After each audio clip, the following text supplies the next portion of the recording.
We've been exploring together a roadmap created, at least this version of a roadmap, created by the philosopher, transpersonal psychologist Ken Wilber, author of more than 20 books.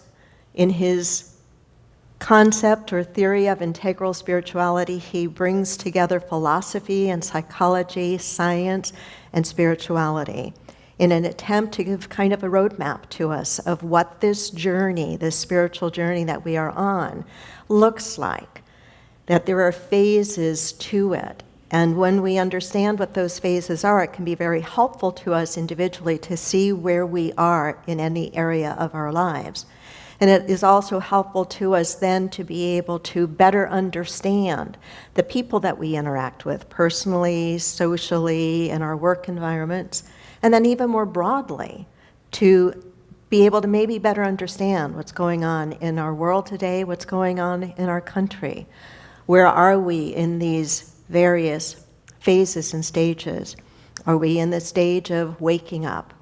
Are we in the stage of growing up, emotional and psychological maturity? Are we understanding and realizing that there is cleaning up that we need to do, and then how we show up in the world?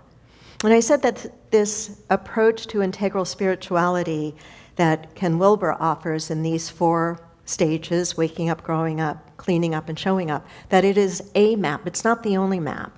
And if you study spiritual concepts and ideas much, excuse me, and anything around deep personal growth, you begin to see patterns of familiarity among all of them.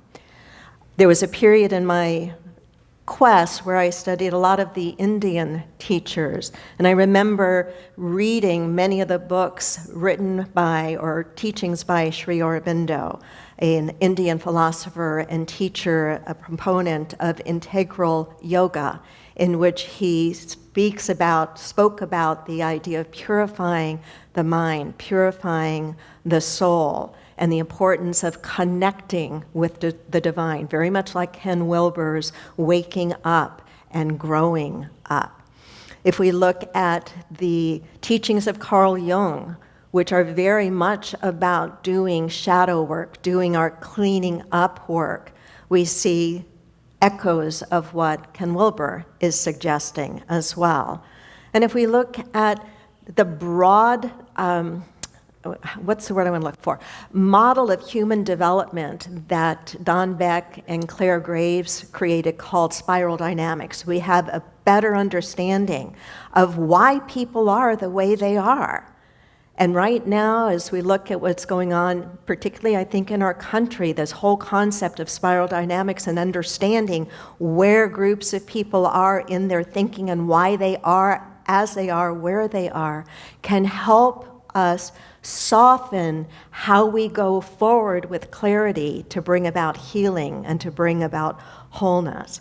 And so this idea of cleaning up is such an important part of our work. It's not just enough to raise consciousness. It's not just enough to wake up. And have you noticed that sometimes you wake up and you fall back asleep again? Notice that? And that certain kinds of situations might lull you back to sleep and then go, oh, you get hit with a cosmic 2x4 and you wake up again.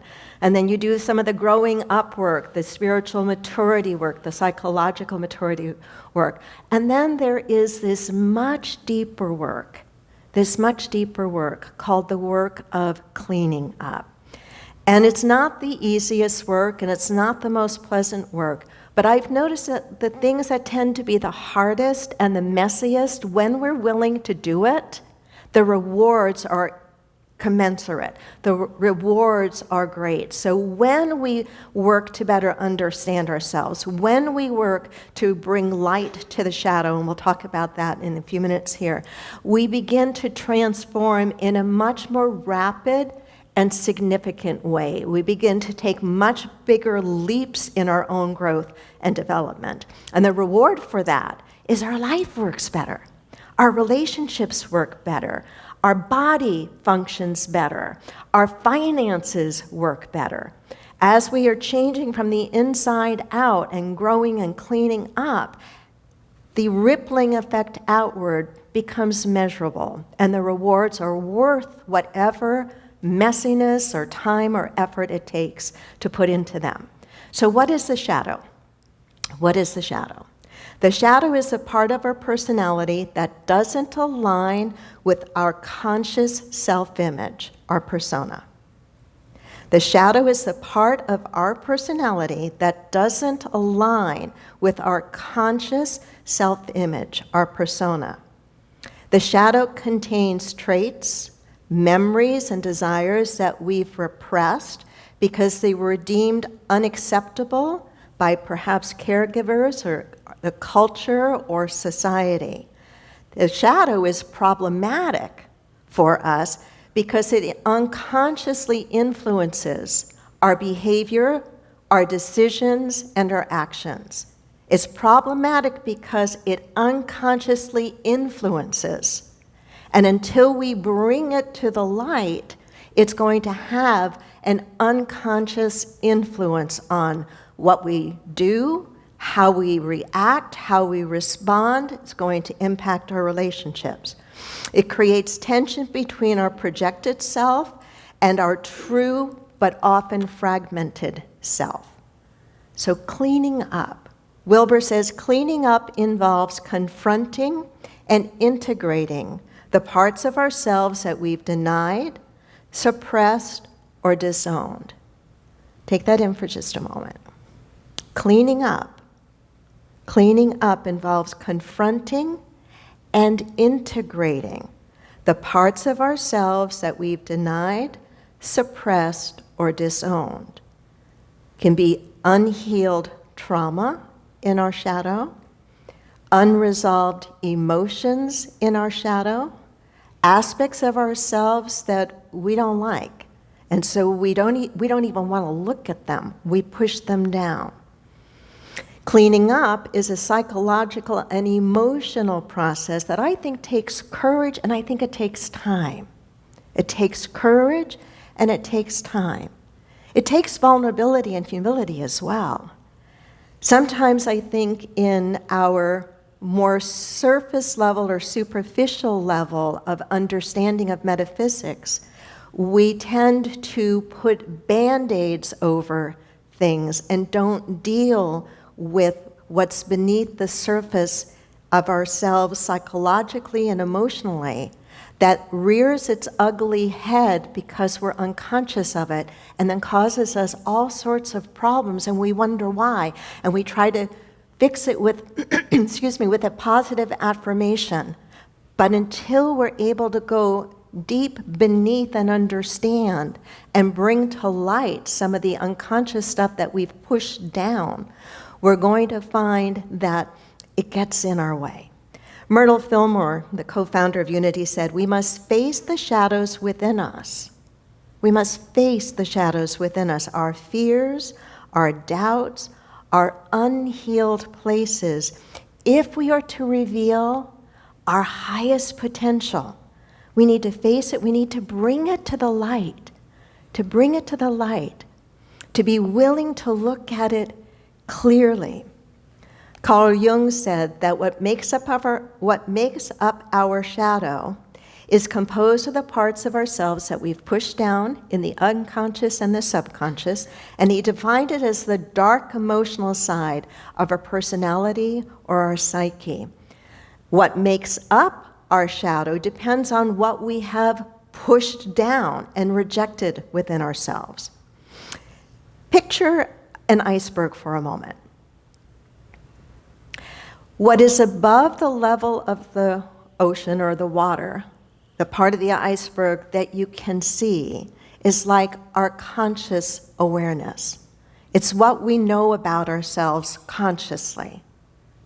What's beneath the surface is the unconscious. It's the parts of ourselves that we're afraid maybe to look at, or we're afraid to acknowledge, or we were told, oh, don't think that way, don't feel that, that's not good, that's not right, that's not appropriate for your sex, that's not appropriate for your age, that's not appropriate for the family dynamics, whatever it is. And so it gets pushed down, it gets pushed down. Shadow work is being willing to, number one, recognize that we all have a shadow. Doesn't make us bad for having one. It only gets problematic, as Carl Jung says, if we don't bring it to the light, if we're not willing to look at it. As you think about the shadow for yourself, I'm not going to ask you to share. We could be here all week talking about this. Are there things that come to your mind for yourself? Things that you know have been difficult for you, parts of your personality that you don't want to look at, or parts of the way of being that you were told maybe when you were a kid wasn't okay. That's where a lot of this starts for many of us. We may have been told as young girls, it's not okay to be too ambitious. It's not okay to be driven. It's not okay. It's not feminine. If you are strong, if you have an energetic, logical mind, it's not okay. It's not feminine. And if as a little girl we were told something like that, we tend to then push it down. Why? Because if this messaging came from people that we loved and that we know loved us, we want to do what? We want to please, right? And we figure, well, they must be right. I better not let that part of me show. But have you noticed that you can only keep things down for so long before what happens?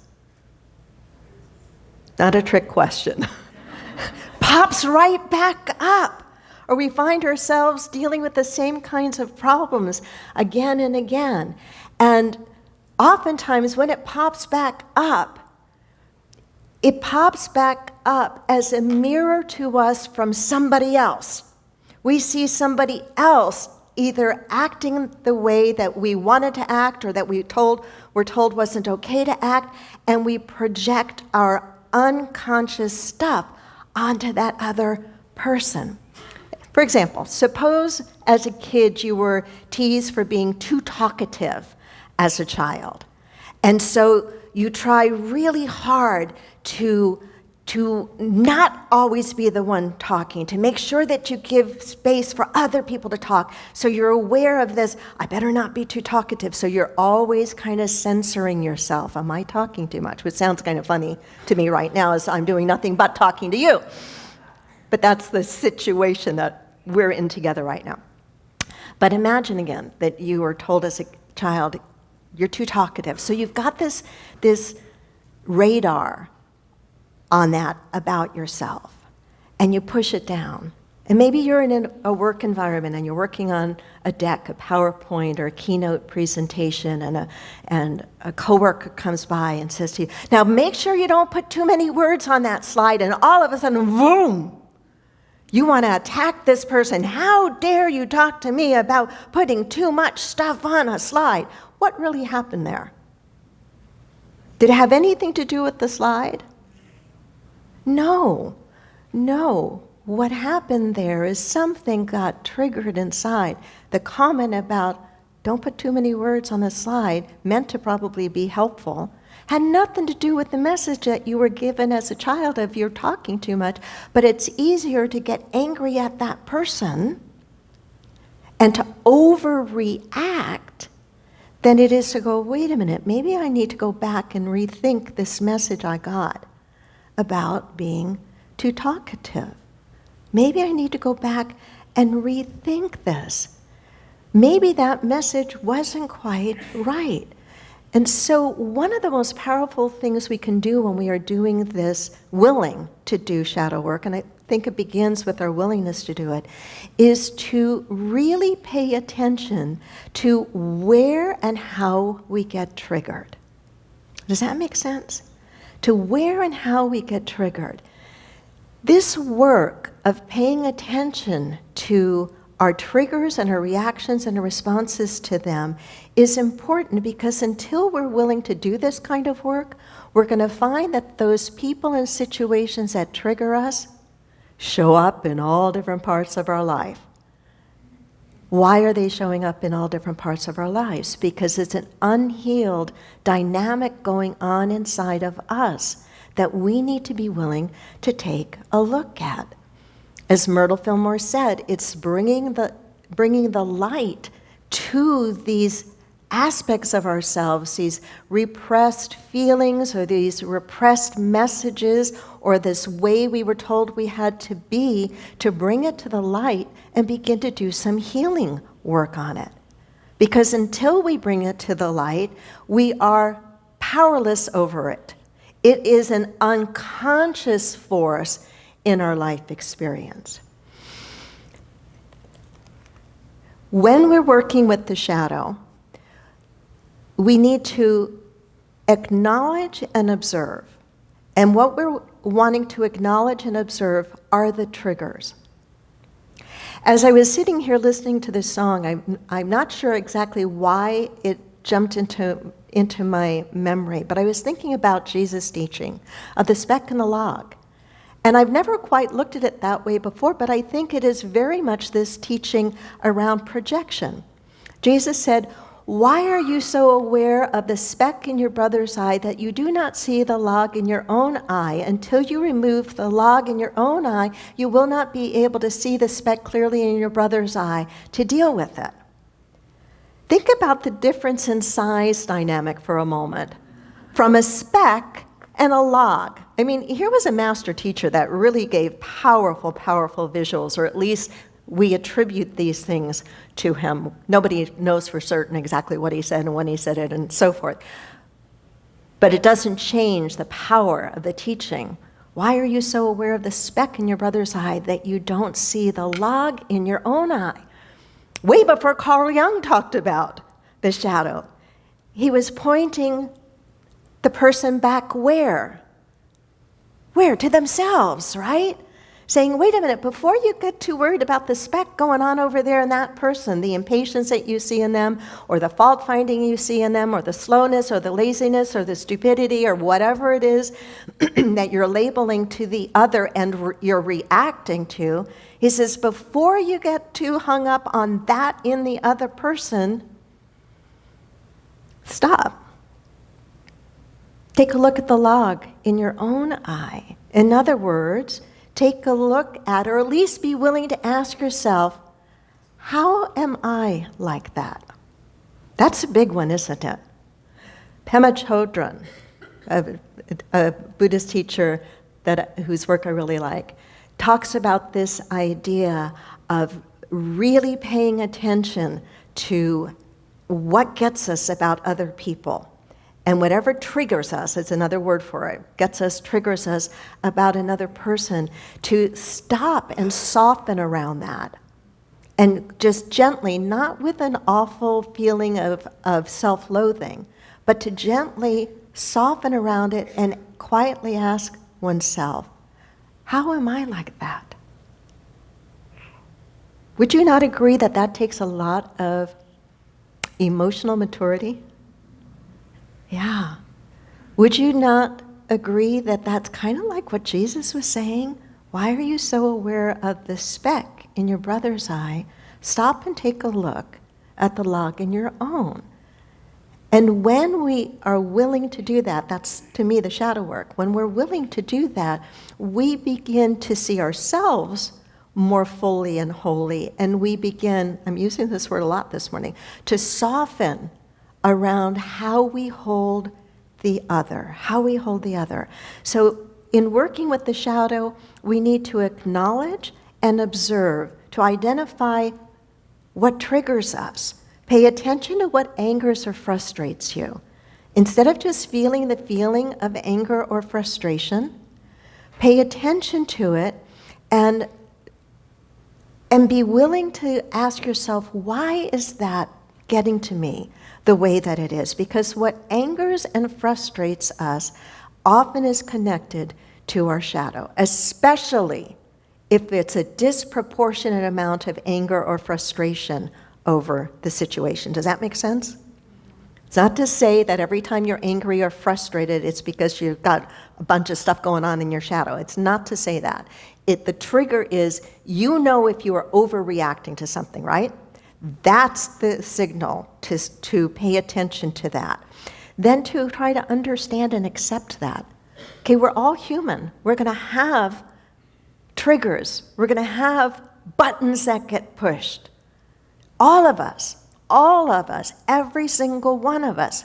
My buttons and my triggers are probably not the same as yours. Why? Because my history, my personal history is different than your personal history, right? The messaging that I grew up with, or what I thought I heard that maybe was never actually said to me, but I took it that way, is going to have molded and shaped me. And so understanding and being a little bit gentle with oneself is an important part of the healing. What were the things, maybe in childhood, that you were discouraged or punished for? I got the message, not from my mom, but from my dad, out of his desire, I think, to protect me in the day and age that he was raising me as a young girl and an adolescent, that there was a very definite way that girls were supposed to be. And I tried really hard for a very long time to fit that mold, and it was suffocating. It was suffocating. It wasn't until realizing he did the best that he could with the messaging and the understanding that he had and the love that he had, but it didn't work for me in the soul that I am and in the incarnation I've come here to be and do. Does that make sense? Can you relate to that at all? Some of you can relate to that. And it's not about blaming somebody else. It's about going, okay, that happened. That used to be underneath the surface of the water. It's not under the surface of the water anymore. So it doesn't control in an unconscious way like it used to. That's why this work of reflecting, of trying to remember some of the things that maybe we were told or we thought we were told, is important work, even if it is uncomfortable. I hope that makes sense. And then it's the process of integrating and healing some of it. Of when you know, what was it Maya Angelou said? When you know better, you do better. When we know better, we do better. When we know, oh, that's that thing in me that's raising its head right now. Let me not make it about the other person. Let me understand there's a little more healing for me to do around this. When we do that, it empowers us to be able to clean up our messes. Can you also see how this work has its place not just in us as individuals, but in a society? Can you see how where we are and have been for a while now in our country, that there's really a need to wake up? Am I the only one that thinks there's a need to wake up, that there's a little bit of sleepfulness? On all sides, on all sides, on all sides, both sides, all sides, every side, omni-side. Can you see where there is a need to grow up, to be spiritually and emotionally mature? Only immature people can't talk to each other civilly. Only immature people can't or won't talk to each other civilly. Only immature people and insecure people can't sit in a difficult conversation long enough to really try to hear what the other person is saying with an open mind and an open heart before jumping to fill in with a contradictory statement or another opinion. Can you see where and why collectively the idea of cleaning up is really important? It's my belief, you may agree or disagree, but it's my belief until as a country we do some genuine work, and I don't profess to know exactly what it is, around the genocide we did to Native American people and what we've done or did to our Black brothers and sisters. Until we do healing around that, we're never going to get past it.